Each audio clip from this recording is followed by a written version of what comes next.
तुर्की को बहुत ही इज्जत, सम्मान और उचित मूल्य पर भारत का गेहूं मिला था, लेकिन तुर्की ने उसमें इबोला वायरस होने, खराब होने और सड़ा हुआ बताकर ठुकरा दिया। वैसे तुर्की की मंशा तो भारत के गेहूं को बदनाम करने की थी। हालांकि तुर्की ने चाहे जिस वजह से भी भारत के गेहूं को ठुकराया हो, लेकिन अब भारत के गेहूं को ठुकरा कर तुर्की बुरा फंस गया, क्योंकि सम्मान के साथ मिले गेहूं को ठुकराने के बाद अब तुर्की को भीख में भी गेहूं मिलना मुश्किल हो गया। दरअसल तुर्की ने जानकारी दी है कि उसे लाखों टन गेहूं की आवश्यकता है, लेकिन तुर्की की आवश्यकता कहां से पूरी होगी, इसके बारे में खुद तुर्की के अधिकारियों को भी मालूम नहीं। हालांकि तुर्की के कृषि मंत्रालय का कहना है कि वह यूक्रेन के गेहूं को 25% की छूट पे खरीदना चाहते हैं, क्योंकि तुर्की के पास विदेशी मुद्रा भंडार की भारी कमी होने के नाते तुर्की ऊंचे दामों पर वैश्विक बाजार से गेहूं खरीदने में सक्षम नहीं है। लेकिन यूक्रेन का गेहूं मिलना तुर्की के लिए काफी मुश्किल होगा, क्योंकि यूक्रेन के सभी बंदरगाहों पे रूस का कब्जा है।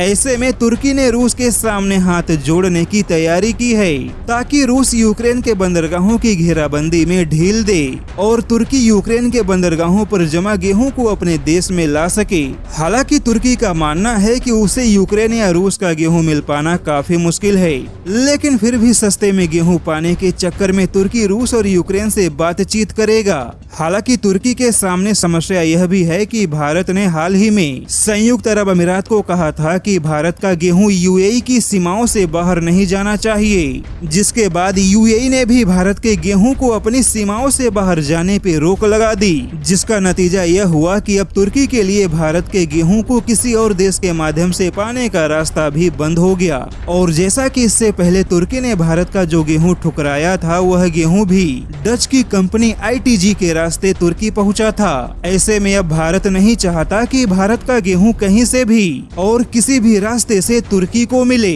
क्योंकि एक बार तुर्की ने भारत के गेहूं को बदनाम करने की गलती की, किंतु अब भारत अपने गेहूं को दोबारा तुर्की पहुंचाने की गलती नहीं करेगा।